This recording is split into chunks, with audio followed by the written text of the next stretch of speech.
सवाल उठ रहा है कि पाकिस्तान मुआशी इस्तेहकाम से मुआशी तरक्की की तरफ बढ़ेगा या नहीं। हुकूमत पर मुसलसल तनकीद हो रही थी कि स्ट्रक्चरल रिफॉर्म्स नहीं कर रही है, प्राइवेटाइजेशन नहीं कर रही है। PIA की प्राइवेटाइजेशन हो गई है, मगर यहाँ से क्या मामलात बेहतर हो सकते हैं? क्योंकि मुसलसल पाकिस्तान एक लो ग्रोथ के साथ आगे बढ़ता रहा है, जिसकी वजह से आगे बढ़ नहीं पाया है। आबादी तेज़ी से बढ़ रही है, मगर अनएम्प्लॉयमेंट भी बढ़ रही है, पॉवर्टी भी बढ़ रही है। क्या आगे मामलात बेहतर हो सकते हैं? एक ऐसा पैनल हमारे साथ मौजूद है जो मईशत के हवाले से कमेंट्री भी करता है, मईशत को जानता भी है, समझता भी है। अकबर जैदी साहब माहिर मईशत हमारे साथ मौजूद हैं, वली सहगल साहब chief executive maple leaf capital हमारे साथ मौजूद हैं, और अम्मार हबीब खान साहब माहिर मईशत हमारे साथ मौजूद हैं।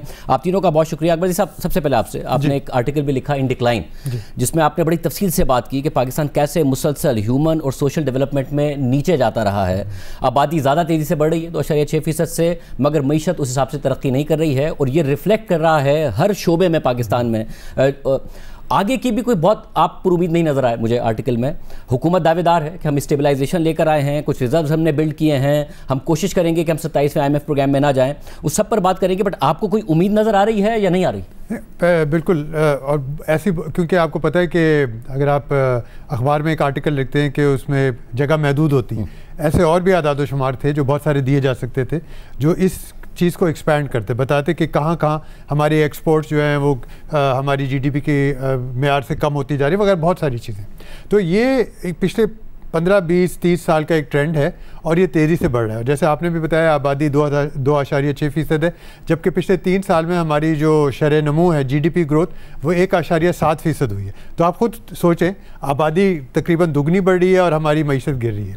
अच्छा, अब मसला आ जाता है कि एक तरह से आज हम जहाँ हम खड़े हैं सियासी तौर पे, उसमें बहुत सारी चीज़ें ऐसी जो बेहतरी की तरफ जा सकती हैं हम, लेकिन मसला ये है कि हम पहले भी कई दफ़ा इधर आ चुके हैं।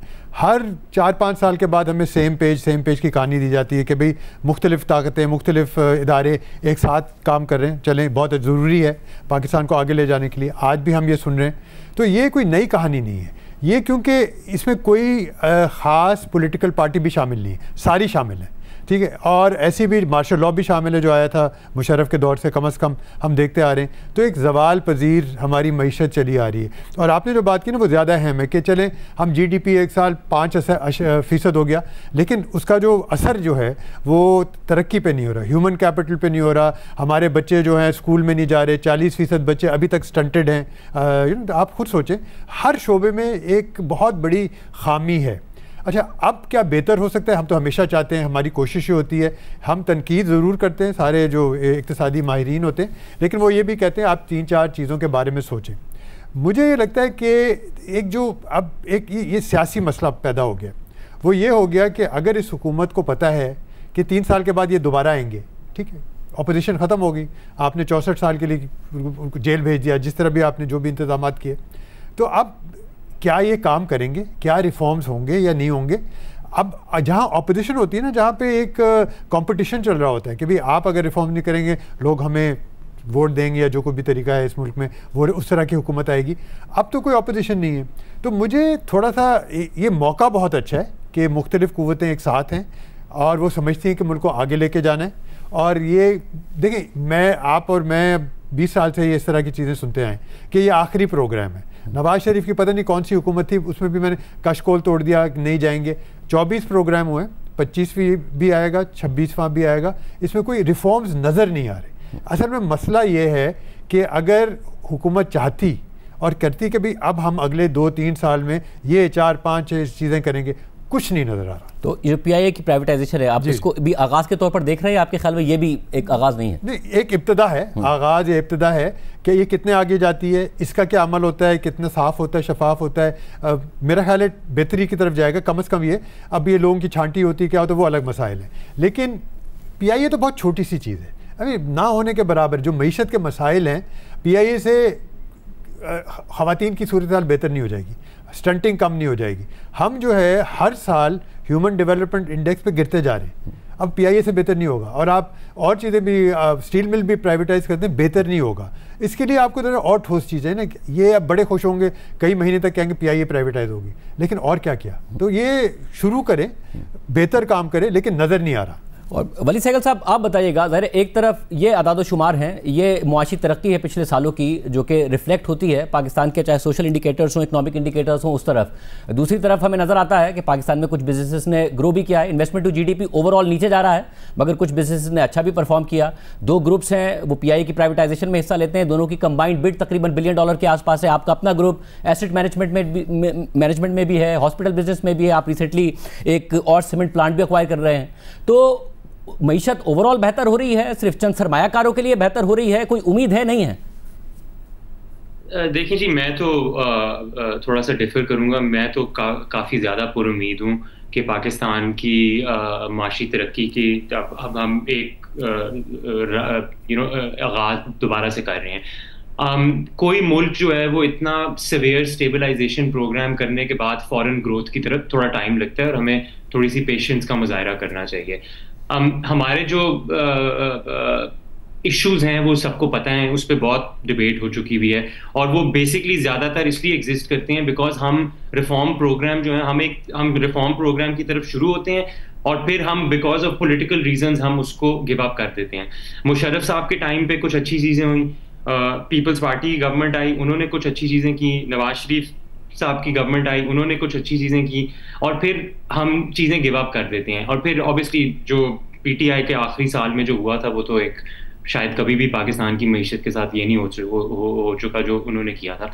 अब हम एक स्टेबलाइजेशन प्रोग्राम के थ्रू गुजर रहे हैं और हमें इसको कंटिन्यू रखना है। मेरा ख्याल है पीआईए की प्राइवेटाइजेशन जो है वो मैं उसको छोटी चीज़ नहीं समझता, मैं उसको बहुत बड़ी चीज़ समझता हूँ बिकॉज आपका 20 साल से प्राइवेटाइजेशन प्रोग्राम जो है वो बिल्कुल डेड था और वो दोबारा रिवाइव हुआ है।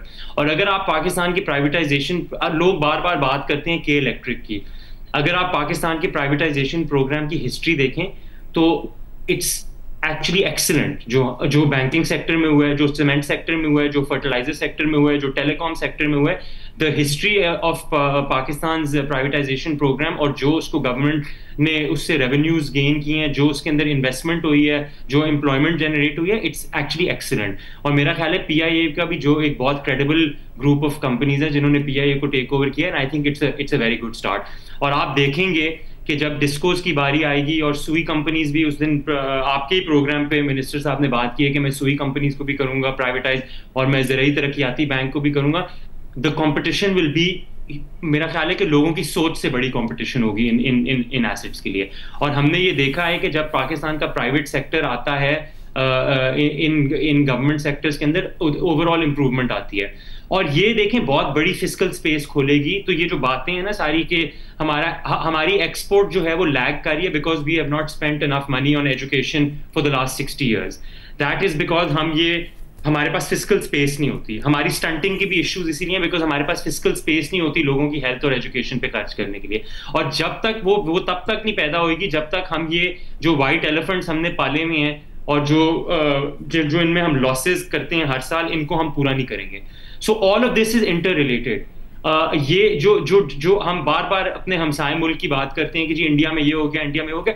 इंडिया का ये जो आज आप उनके नंबर्स देख रहे हैं, this is 30 years of reform ये 6 महीने, साल, 1.5 साल में नहीं होता। इट्स अ कंटिन्यूअस प्रोसेस और हम रिफॉर्म प्रोग्राम्स अबैंडन करते हैं। हमारा प्रॉब्लम ही ये है, हम आते हैं 2 साल स्टेबलाइजेशन करते हैं, थोड़ी सी शोर मचना शुरू होता है। ऑलरेडी पाकिस्तान में भी मच रहा है कि जी ग्रोथ नहीं आ रही, इंटरेस्ट रेट स्लैश कर दो, ये कर दो, वो कर दो, because we are not patient.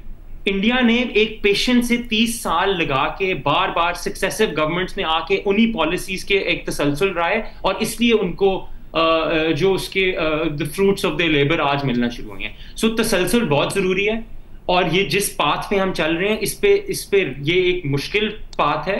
इसमें there is pain involve and लोगों को बहुत पेन हुई है पिछले 2 सालों में और ये पेन आहिस्ता आहिस्ता खत्म होगी। But we have to continue, हमें इसका तसलसल जारी रखना पड़ेगा और फिर हमें इसका बेनिफिट मिलेगा आज से 3, 4, 5 10 सालों बाद। अमार, आप बताइएगा, आप भी मुतादिद दफ़ा लिख चुके हैं कि जो फिस्कल प्रॉब्लम है वो इवेंचुअली करंट अकाउंट प्रॉब्लम में कन्वर्ट होता है और पाकिस्तान उसी साइकिल में घूमता रहता है। आप इस बारे में भी लिख चुके हैं कि जो लॉस मेकिंग एंटिटीज़ हैं इनको प्राइवेटाइज किया जाए। नाउ मुतादिद दफ़ा आपसे हमारी भी बात हुई, आज हम जब बैठे हैं तो PIA प्राइवेटाइज हो गई है।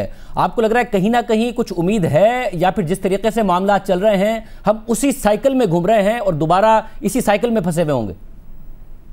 देखें, हमेशा ये बात कहता हूँ, the bar is so low it's underground. मतलब हमने there is a lot of catch up to do, potential बहुत है करने को, बट एज वलीद सेड के उसको जो है थोड़ा टाइम देना पड़ेगा और रिफॉर्म प्लान जो है उसको जो है ना छोड़ना नहीं पड़ेगा। We have to continue with it.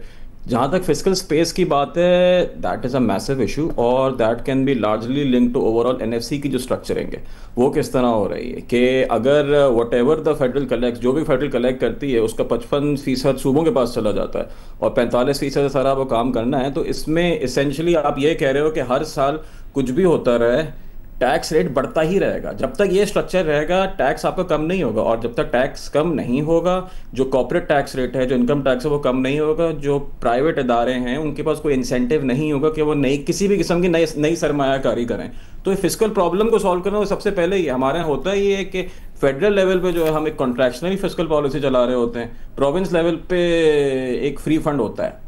How इस चीज़ को रिजॉल्व करना है सबसे पहले। दूसरा ये मैं हमेशा कहता हूँ कि GDP जो हमारी उसका कॉम्पोजिशन देखें, 100% of our GDP essentially consumption. हम सारा इंपोर्ट करते हैं और जो कंजम्पशन है उसमें एक हद तक इंपोर्टेड कंजम्पशन होती है। जो भी हमारी ग्रोथ आती है कंजम्पशन के थ्रू आती है। कोई भी upper middle income economy, middle income economy, उसमें कुछ GDP का कॉम्पोजिशन देखेंगे तकरीबन 30% इन्वेस्टमेंट टू GDP का रेशो होता है। आप इकोनॉमी में जब तक इन्वेस्ट नहीं करेंगे, और इन्वेस्ट के मुराद है प्रोडक्टिव कैपेसिटी, कोई चीज़ आप प्रोड्यूस करें, कुछ भी प्रोड्यूस करें, आटा प्रोड्यूस करें, दाल प्रोड्यूस करें, दाल तुम कनाडा से मंगवाते हैं, मतलब एनीथिंग एंड एवरीथिंग आप कुछ भी प्रोड्यूस करें। इन्वेस्टमेंट का मतलब ये नहीं कि रियल स्टेट में आप पैसे डाल के भूल जाएं। So you need investment to GDP ratio. 12% पे हमारा पिछले कोई पता नहीं कितने 50 साल से अटका हुआ है। इंडिया, बांग्लादेश, किसी भी मुल्क को देख लें, Vietnam, there at 30% of GDP investment to GDP। जब सरमायाकारी होगी, जब फैक्ट्री लगेगी, कुछ भी काम होगा, उससे नौकरियां जनरेट होंगी, उससे और टैक्स जनरेट होगा। तो टिल द टाइम जो कंजम्पशन टू GDP का जो रेशो हमारा 100% पे है टोटल, ये कम नहीं होगा, इसको जो है आप इकोनॉमी में कुछ भी नहीं कर सकते। स्लो एंड स्टेडी स्पेस पे चलती रहेगी, मगर जो हम ग्रोथ हमें चाहिए 5, 5.5, 6% वो नहीं आएगी। और ये उस वक्त तक नहीं आ सकती जब आपके टैक्स रिफॉर्म नहीं होंगे, और टैक्स रिफॉर्म उस वक्त तक नहीं आ सकते जब आपके फिस्कल रिफॉर्म नहीं होंगे। तो अगेन घूम फिर के हम फिस्कल पर ही आ जाते हैं। अभी हो क्या रहा है, फॉर एग्जाम्पल वलीद यहाँ पे ही run a number of companies, जो भी इनके इदारे का एक प्रॉफिट होता है, effective tax rate would be around 45 to 50%। Private capital का अब 50% लेके वो पब्लिक कैपिटल पे चला जाता है। अब पब्लिक में वो किस तरह स्पेंड होता है, उसका 55% जो है सूबे के पास चला जाएगा, 45 फेडरल के पास रहेगा। वो प्राइवेट से आपके ये कह रहे हो कि आप पैसे लेके पब्लिक के थ्रू स्पेंड कर रहे हो, और पब्लिक के थ्रू स्पेंडिंग आपकी एक बहुत बेतहाशा इनएफिशिएंट है। तो अगर आपको प्राइवेटाइजेशन करनी ही है तो then you have to look at the flows as well, कि टैक्सेशन के फ्लो किस तरह काम कर रहे हैं। इज इट बेटर कि प्राइवेट इदारा ही आगे सरमायाकारी करे, या सरकार को हर चीज़ में जो है घुसना ज़रूरी है। एंड मोर इम्पॉर्टेंटली, थोड़ा मैं लंबा ले रहा हूँ, we need an export oriented industrial strategy. हमारी जो भी इंडस्ट्रियल बेस है, we can not export anything with this base. एक मैं हमेशा बात कहता हूँ, जब भी को आप if you become an export oriented economy, your import component increases. जितना आप सोफिस्टिकेटेड एक्सपोर्ट्स करते हो उतनी ज़्यादा आपकी इम्पोर्ट्स इंक्रीज होंगी। इम्पोर्ट्स इंक्रीज का मतलब है कि आपकी लॉजिस्टिक्स कॉस्ट इंक्रीज होगी, विच बेसिकली मीन्स कि अगर आप अपनी industrial base central of the country में रखेंगे तो you will always be export uncompetitive. You need to develop the south region, you need to develop all of your coastal line for it to be actually an export oriented industrial base. You cannot have an industrial base in the north and expect it to be export competitive. तो I think ये बहुत critical structural चीज़ें हैं जो कि अगर fix नहीं होंगी तो वो इसी तरह चलता रहेगा। जैसे 25 प्रोग्राम IMF के हो गए, 25 और हो जाएंगे, and we will be talking about the same things. Akbar साहब, अब ये ज़ाहिर अब हुकूमत भी कह रही है कि हम कभी इम्पोर्ट सब्स्टिट्यूशन मॉडल की बात करते थे, वो फेल हो गया। अब हमने एक्सपोर्ट लेड ग्रोथ की तरफ जाना है, मगर एक्सपोर्ट्स तो ग्रो नहीं कर रही हैं। इंडस्ट्री कहती है कि जी हाई एनर्जी कॉस्ट है, हाई टैक्सेशन है, जिसका जिक्र भी किया जा रहा है, इसके साथ तो हम ना एक्सपैंड कर सकते हैं ना ही ग्रो कर सकते हैं, या हमारी जो एग्जिस्टिंग कैपेसिटी है हम तो उसको भी नहीं यूटिलाइज कर पा रहे हैं। तो कोई पॉसिबिलिटी आपको नज़र आती है, क्योंकि जो साइकिल है बूम बस्ट का, उससे तो हम एक्सपोर्ट के जरिए निकल सकते हैं, रेमिटेंसेस पर हम ज़्यादा रिलाई कर रहे हैं, मगर वो कितना कर सकते हैं वो भी डिबेटेबल है कि उस पर करना चाहिए नहीं करना चाहिए। वो कोई आपको वहाँ पर कोई होप नज़र आती है? इसमें हमारे ने बहुत अच्छी बातें की और काफ़ी अच्छी तरह समराइज़ किया। जो है एक्सपोर्ट लेड होनी चाहिए बिल्कुल, लेकिन आपके जो सरमायादार हैं, सरमायाकार हैं, वो मुल्क छोड़ के पैसा अपना बाहर लेके जा रहे हैं। वो कह रहे हैं अब हम श्रीलंका में, बांग्लादेश में, दुबई में वहाँ फैक्ट्रियाँ लगाएंगे क्योंकि वहाँ पे टैक्सेस इतने बुरे नहीं हैं। मेरे ख्याल है जो इस वक्त जो सरमायादारी को और इन्वेस्टमेंट को ख़ास तौर पे इस वक्त सही कहा, 50 साल में इतनी कम इन्वेस्टमेंट टू जीडीपी रेशो नहीं हुआ। और जब पाकिस्तानी खुद नहीं इन्वेस्ट करते तो बाहर से कोई भी नहीं आएगा। फॉरेन डायरेक्ट इन्वेस्टमेंट की बात करते हैं, वो उसी वक्त होगा जब कहेंगे यार लोकल इन्वेस्टर्स भी कर रहे हैं, ठीक है। और आप ये देखें, पीआईए को बेचना, प्राइवेटाइज करना इज़ नॉट इन्वेस्टमेंट। इधर से लेके उधर डालना है, उसके फ़ायदे हो सकते हैं फिजिकल स्पेस में, लेकिन इन्वेस्टमेंट नहीं हो रही, हो सकता है बाद में हो।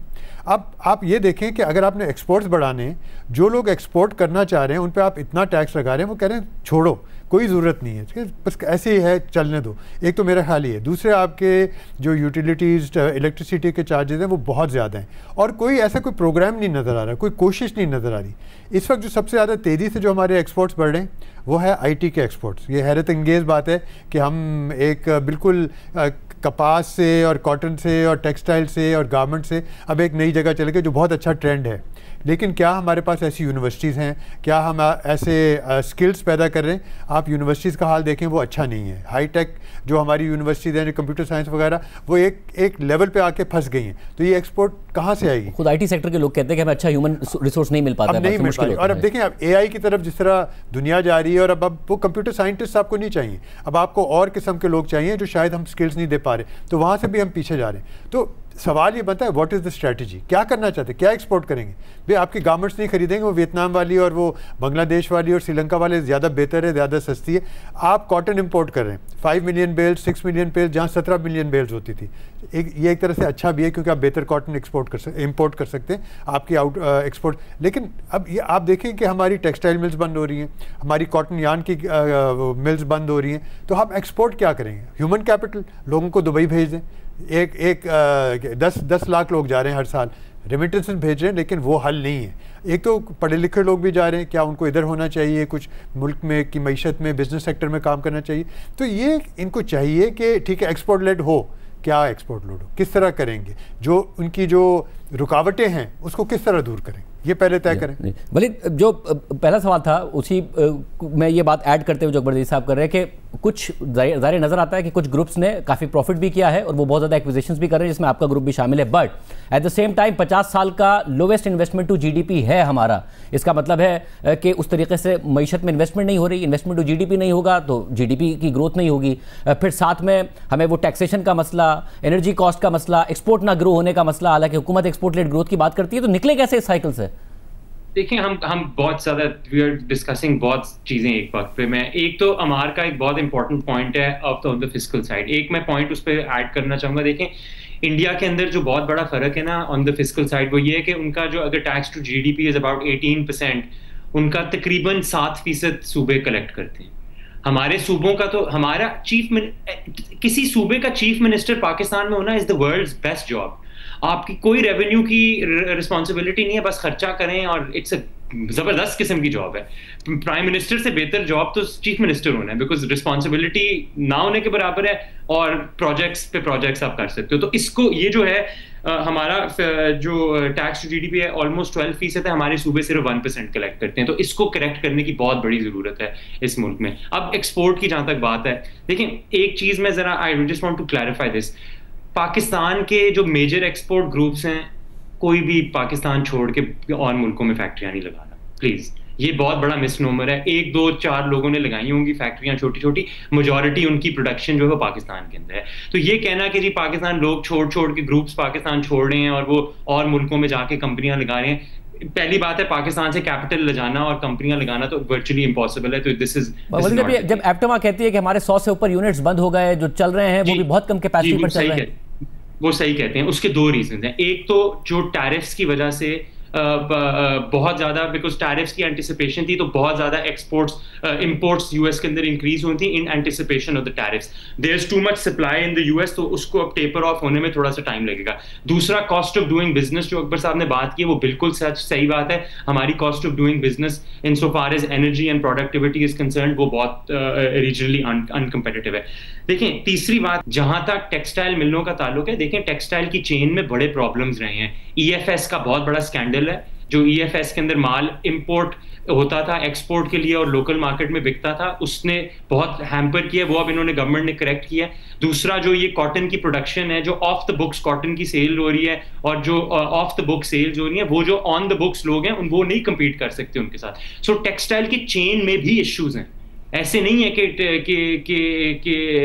कि वहां पे प्रॉब्लम्स नहीं है। So all of this needs to be addressed. जहां तक आपका एक्सपोर्ट का इशू है, देखिए हमारी एक्सपोर्ट्स लैग कर रही हैं। हमने 60-70 साल एजुकेशन को प्रायोरिटी नहीं दी। अब आप कैसे एक्सपेक्ट कर सकते हैं कि हम हाईटेक एक्सपोर्ट्स जो है पाकिस्तान में ओवरनाइट शुरू कर देंगे? जो आपके, अगेन मैं हमसाए मुल्क का एग्जांपल दे रहा हूँ, वहां पे IITs जो है वो 50s में बनी थी। You know, they were looking at this in the 50s and the 60s. We were not looking at it at that time. So all of this we have made very major mistakes हमने किए हैं historically. उन mistakes को time लगेगा ठीक करने में। हमारा ये बहुत अच्छी बात की थी प्राइम मिनिस्टर ने कि एक मिनिमम इकोनॉमिक प्लान पे एक कंसेंसस होना चाहिए, जो इन्होंने जो मईशत पे एक कहा था, दूसरी जमातों को दावत दी थी कि हम बैठ के एक मईशत पे प्लान बनाए, उस पे होना चाहिए। This is a 10, 15, 20 year journey Shahzeb. ये 10, 15, 18 महीने का इशू नहीं है, ये 10, 15 साल का इशू है और इसको डिलिजेंटली मेटिक्युलसली हमें फॉलो करना पड़ेगा अगर हम इस होल से निकलना चाहते हैं। ये ऐसे नहीं होगा कि 2 साल पेन ली और तीसरे साल इंटरेस्ट रेट कम करिए। अगर आज जो हम सुनते हैं, बिजनेस कम्युनिटी से ही लोग आते हैं और वो जाते हैं प्राइम मिनिस्टर को मिलते हैं, फील्ड मार्शल साहब को मिलते हैं और कहते हैं कि जी इंटरेस्ट रेट काटते हैं, बहुत हाई है इंटरेस्ट रेट, उससे क्या होगा? कुछ नहीं होगा। We will again be in the hole. आज अगर हमने इंटरेस्ट रेट 3-4%, 5% काट दिया, यहाँ पे फिर एक बैलेंस ऑफ पेमेंट्स क्राइसिस शुरू हो जाएगा, जो मुशर्रफ के दौर में भी हुआ था, नवाज शरीफ साहब के दौर में भी हुआ था और PTI के दौर में भी हुआ था। अब आप बताइएगा, आपको लगता है बार आप समझते हैं कि यहाँ से, क्योंकि जाहिर बिजनेसेस तो मुतालबा करते हैं कि इंटरेस्ट रेट्स को तेजी से कम करें, इन्फ्लेशन कम है, इंटरेस्ट रेट ज़्यादा है, उसका काउंटर आर्ग्यूमेंट ये आता है कि करेंसी पर प्रेशर आ सकता है, बट बिजनेसमैन होते हुए ये वली सहगल तो कह रहे हैं कि नहीं कम करना चाहिए वरना दोबारा उस साइकिल में चले जाएंगे, हमें बहुत तेज़ी से ग्रोथ की तरफ नहीं जाना चाहिए।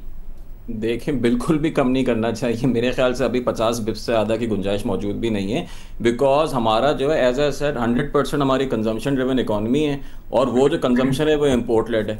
इंटरेस्ट रेट आप कम करेंगे, there will pressure on the rupee और विद इन 6 मंथ्स जो है रुपी विल डेप्रिशिएट और इन्फ्लेशन की एक और साइकिल शुरू हो जाएगी और फिर 3 साल हम फिर वही स्टेबलाइजेशन का जो है वो चक्कर चलाते रहेंगे। It's literally Groundhog Day at this point, again and again वही हम साइकिल रिपीट कर रहे हैं। इंटरेस्ट रेट देखें, इंपॉर्टेंट चीज ये है कि इंटरेस्ट रेट इतने ज्यादा क्यों है, फंडामेंटली समझते हैं। What is even is interest rate? Interest rate is the price of money.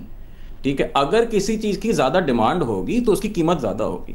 ज्यादा डिमांड अभी क्यों, किस चीज की? सबसे बड़ा बोरोवर इस मुल्क में कौन है? वो सरकार इटसेल्फ है। 70% of all banking assets are with the government, which basically means कि जब सरकार कंटिन्यूसली बोरो करता रहता है to plug the fiscal deficit, interest rate ज्यादा होता है। The moment government stops borrowing और tapers off its borrowing, automatically interest rate नीचे आ जाएगा। इंटरेस्ट रेट किसी को सेट करने की जरूरत नहीं है, the market sets the interest rate. Policy rate तो ठीक है, सेंट्रल बैंक ने सेट कर दिया, but equilibrium rate is completely different from what ever the central bank is setting. The moment government decide, हुकूमत ने बोला कि जी हमारा फिस्कल पोजीशन बेहतर हो गई है, we will not borrow, automatically rate जो है वो नीचे आना शुरू हो जाएगा, which again leads us back to that this is a fiscal problem. Interest rate को भी सॉल्व करने के लिए you need to solve the fiscal first. मैं एक आपको शाहजेब बात बताऊं कि एट अ फेडरल लेवल अगर कल हम जाके, ठीक है, फ्रॉम 1 जनवरी ऑनवर्ड्स हम कहते हैं कि हम पूरा फेडरल बंद कर देते हैं, we'll just close everything down, किसी को तनख्वाह में कुछ नहीं मिलेगा, magically we shut everything down, there will still be a fiscal deficit, because जो भी आप कलेक्ट करते हो आपने सूदों को देना है, जो आपने पहले बोरोइंग की भी उसका आपने इंटरेस्ट एक्सपेंस देना है, बेस लेवल फिक्स कॉस्ट आपने एक डिफेंस की मेंटेन करनी है। So at this point the fiscal position वो एक मैनेजेबल ही नहीं है, and this is directly link to interest rate. Till the time हम फिस्कल को फिक्स नहीं करते, हम इंटरेस्ट रेट को फिक्स नहीं कर सकते और बहुत सारी जो इससे सारी लिंक चीज़ें उसको भी फिक्स नहीं कर सकते। अकबर जी साहब, आपके साथ साल साल से जब हमने शोज़ किए हैं, कितनी दफ़ा हुआ कि बात की कि क्या ये IMF का आखिरी प्रोग्राम होगा, और मुझे याद है मुताज़ी दफ़ा आपने कहा नहीं होगा। अब जबकि हम एक और IMF प्रोग्राम में है, कम से कम स्टेट बैंक ये कह रहा है कि जून तक हमारे रिजर्व तकरीबन 17.8 अरब डॉलर होंगे, यानी 3 महीने की इंपोर्ट्स के बराबर हमारे पास पैसे होंगे। मगर उसके बावजूद कंसर्न मौजूद है कि IMF का आखिरी प्रोग्राम है या 2027 में हम दोबारा IMF के दरवाजे पर होंगे। आपको क्या लग रहा है? ये वलीद जो बात कर रहे थे, ये कह रहे थे कि भी ये 12-18 महीने की बात नहीं है, बिल्कुल सही कह रहे हैं, लेकिन 42 साल से तो मैं सुन रहा हूँ और अभी तक वो 42 साल ही हो गए, उससे ज़्यादा नहीं हुए कि बस हम निकलने वाले हैं। और जैसे मैंने आपसे कहा, आखिरी प्रोग्राम, हर हुकूमत हर जो बोरो करती है वो कहती है आखिरी। इमरान खान की हुकूमत ने कहा तो हम जाएंगे ही नहीं, जब असद उमर वो फाइनेंस मिनिस्टर, बाद में फिर खुदकुशी कर दूंगा मगर IMF के पास खुदकुशी कर दूंगा और मैं कर्जा नहीं लूँगा, ठीक है, फिर वो खुदकुशी ही होगी क्योंकि कर्जा लेना पड़ा, और अभी भी वही है। तो ये अब ये स्टेबलाइजेशन की सब जो बात करते हैं ना, अब स्टेबलाइजेशन स्टैग्नेशन हो गया है। मसला ये स्टेबलाइजेशन एक वक्त में ज़रूरी है, जब हमें नज़र आ रहा था कि 1.5-2 ढाई साल पहले उस वक्त बहुत ज़रूरी था। जो हुआ, इन्फ्लेशन कम हो गया, रुपए का रेट स्टडी हो गया, हमारे नंबर्स बहुत बेहतर हो गए, करंट अकाउंट बैलेंस डेफिसिट बहुत बेहतर हो गया, कोई शक नहीं। कब तक, अब ये कब तक आप इसको बरकरार रखेंगे कि स्टेबलाइज? जब तक आप IMF के साथ हैं, उसके साथ एक शर्त ही होती है, आपने ग्रोथ नहीं करनी।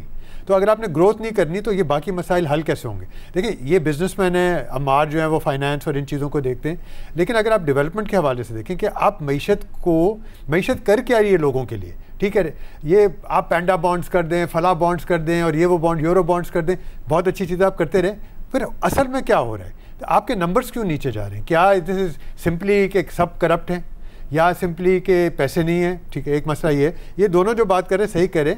हमारे प्रोविंसेस के पास बहुत पैसा है और बहुत ही अच्छी नौकरी है कि आप इतना पैसे लेके संभाल रहे हैं, क्योंकि आप फिर फेडरल को नहीं दे रहे, बल्कि वहाँ से आ रहे हैं पैसे आपके पास। आप टैक्सेस नहीं रेज कर रहे, एग्रीकल्चर टैक्स तक तो ले नहीं रहे, और वो कह रहे हैं जो भी वजूहात होती हैं। तो ये अब मुझे नहीं नज़र आ रहा कि ना IMF हमें छोड़ेगा, ना हम IMF को छोड़ेंगे। और अगर ये चलता रहा तो आपके दूसरे जो मसाइल हैं, ठीक है, आपके नंबर्स बेहतर लग रहे हैं, वेरी गुड, अभी भी बहुत अच्छे लग रहे हैं, लेकिन जो चीज़ें और हो रही हैं, स्टंटिंग हो गया, ह्यूमन डेवलपमेंट गिर गया, unemployment is the highest in 21 years. ये क्यों हो रहा है? फिर आपका जब इन्वेस्टमेंट नहीं हो रहा तो ये नहीं जाने वाला। 5-10 साल, मुझे नहीं पता, 42 साल तो मुझे हो गए। वली सहगल साहब, आप क्योंकि पॉजिटिव हैं, क्या इतने पॉजिटिव हैं कि हम एक और IMF प्रोग्राम में नहीं जा रहे होंगे? देखें IMF प्रोग्राम में हम, सवाल यह है कि हम IMF प्रोग्राम में क्यों बार बार जाते क्यों? वो इसलिए जाते हैं बिकॉज 2 साल, हर गवर्नमेंट में ये देख लें, 2 साल पहले आती है गवर्नमेंट, वो IMF प्रोग्राम में जाती है, बहुत डिसिप्लिन होता है, फिर पॉलिटिकल नॉइज बढ़ना शुरू हो जाता है, फिर वो कहते हैं यार इसको बंद करो, इसको प्रोग्राम को इंटरेस्ट रेट स्लैश करो, ग्रोथ लेके आओ। देखें, टेक द लास्ट गवर्नमेंट, आप इमरान खान की गवर्नमेंट देखें, मेरा ख्याल है हफीज शेख इकोनॉमी को एक बहुत सीरियसनेस से और एक बहुत अच्छे तरीके में मैनेज कर रहे थे। और क्या हुआ, इन्होंने जो सारी मेहनत की, पहला 1 साल असद उमर साहब ने एज यू सेड खुदकुशी और वो सारा वो किया, फिर हफीज शेख को बुलाया गया कि इसको सारी चीज को समेटो, उन्होंने समेटा, सारे मुश्किल फैसले किए, चीजों को बेहतर किया, and then what did they do? उन्होंने जाके शौकत तरीन को ले आए और सारा ही अपने किए पे पानी फेर दिया। मेरा मतलब है, ये किस किस्म की अहमकाना पॉलिसी थी इनकी कि आप पकड़ के सारा डिसिप्लिन तोड़ दो और 6% ग्रोथ दिखा दो और अपने आप को बैंकरप्ट कर दो इन द प्रोसेस। ये बार बार IMF प्रोग्राम में हम इसलिए जाते हैं बिकॉज हमारी पॉलिटिकल विल नहीं होती। हम, मुशर्रफ साहब ने भी यही किया, जाने से पहले सारा जो 6-8 साल की मेहनत थी उसको सारा खराब कर दिया। जब तक हम तसलसल नहीं लेके आएंगे और इस इकोनॉमी को एक डिसिप्लिन से एज अ साइंस नहीं मैनेज करेंगे, we will keep going to the IMF। हम मुश्किल टाइम गुजारेंगे, इलेक्शनों से पहले ग्रोथ लेके आएंगे, फिर पटाखा बोल जाएगा, फिर हम वापस जाएंगे IMF के पास, 3 साल स्टेबलाइजेशन करेंगे, फिर पटाखा बोल जाएगा। सो ये एक तसलसल की जरूरत है। मैं अब इसीलिए आपको कह रहा हूं, अगर हम ये फैसला कर लें कि यार हमने 15 साल लगा के इकोनॉमी को सीधा करना है, फिर हो सकता है IMF का आखिरी प्रोग्राम। अगर हम ये कहें कि नहीं यार, एक्चुअली हमने इकोनॉमी अब बड़ी मेहनत कर ली है, अब हमने ग्रोथ लेके आनी है, अब हमने बिकॉज आगे इलेक्शन भी लड़ना है, तो हमने डोल आउट्स भी देने हैं, यार ये बिजली की कीमत भी नहीं बढ़ानी, पेट्रोल भी सस्ता कर दो, ये भी कर दो, वो भी कर दो, इंटरेस्ट रेट भी स्लैश कर दो, we will be back to an IMF program soon after the next government comes. So we have to make a choice. You cannot have your cake and eat it too, Shazir. Simple. अमार, आपका last comment इस पर? नहीं, fully agreed with Waleed, उसमें यही again and again यही चीज़ें करते रहते हैं। जैसे उन्होंने बात करी, वो जो पीटीआई गवर्नमेंट का लास्ट ईयर था $17 billion of current account deficit, जो अभी हम बात कर रहे हैं कि $16 बिलियन हमारे रिजर्व्स हैं, 17 अरब का तो उस एक साल का करंट अकाउंट डेफिसिट था, and that lead to more problem, inflation and everything, so on and so forth. So I think यही है कि these things, economics need to be looked, yes there is an element of politics, there is real politics involved, but long term sustainable growth needs to follow some kind of a model, some kind of a plan, which frankly does not exist right now, because वही है ना कि the provinces don't really care about any kind of private enterprise or industries. Federal cares about it. So इसमें जो है हर किसी को एक पेज पे आना पड़ेगा, एक अलाइनमेंट करनी पड़ेगी, तभी जाके जो है कोई ना कोई एक ऐसा कोहेरेंट प्लान बनेगा जिसके साथ कुछ हो सकता है। एक छोटी सी मैं एग्जांपल दूं आपको, मैं भी कराची में बैठा हूँ। कराची में पोर्ट कासिम पे 1320 मेगावाट का एक प्लांट है, हब पे 1320 मेगावाट का एक प्लांट है, 660 मेगावाट का एक और प्लांट है। इन सब की क्यूमुलेटिव डिस्पैच जो है तकरीबन 15-20% से ज़्यादा नहीं है, क्योंकि हमारे पास वो लाइन मौजूद नहीं है जिससे हम बिजली साउथ से नॉर्थ ले जा सकें। इनकी जो मार्जिनल कॉस्ट है जिस पे बिजली प्रोड्यूस होती है वो 15 रुपये पे होती है। There is a strong case कि आप बोलो कि यार ये जो साउथ के प्लांट्स हैं हम यहाँ से मार्जिनल कॉस्ट पे बिजली देना शुरू करते हैं for whoever wants to set up a new industry. This is what a plans look like, but then this becomes a provincial issue where you would say कि जी एक प्रोविंस को है उसको ज़्यादा दिया जा रहा है, दूसरे को कम दिया जा रहा है, वो एक अलग ड्रामा शुरू हो जाता है। So you need to see care what is good for national interest. Anything good for national interest is good for everyone. Anything good for one province may not be good for another province.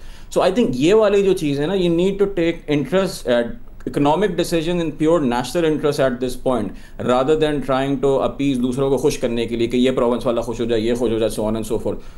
एक industrial policy की ज़रूरत है, एक export oriented policy की ज़रूरत है। अकबर साहब ने बहुत अच्छा बोला कि क्या एक्सपोर्ट करेंगे, हमारी बेताशा चीज़ें हैं जो हमारा कंपेरेटिव एडवांटेज बनता है। एग्री का हमारा इतना, एक तो यील्ड्स हमारी कम है, ठीक है, एक बहुत पोटेंशियल उनको बढ़ाने का, उसमें प्रोसेस वैल्यू ऐड करने का, उसमें प्रोसेसेस ऐड करने का, बट हम लोग वो नहीं कर पाते। Gujarat from India exports $4 to $5 billion worth of shrimp to the Middle East. 4 से 5 अरब डॉलर की श्रिम्प वो करता है। ये हम क्यों नहीं कर सकते? पानी वही है, कोस्ट लाइन वही है, बट अनडेवलप्ड। सो सिर्फ प्योर एग्री को ही अगर आप देखें जो कि हमारा कोर एडवांटेज बनता है, बहुत सारे काम हो सकते हैं, बट उसके लिए you need a national level policy, you need national level direction, rather than जिसे कहते हैं ना एड हॉक बेसिस पे इस इंडस्ट्री को चला दो, उसको चला दो, ये ऐसा कर दो, वो ऐसा कर दो। That's basically it. बहुत शुक्रिया।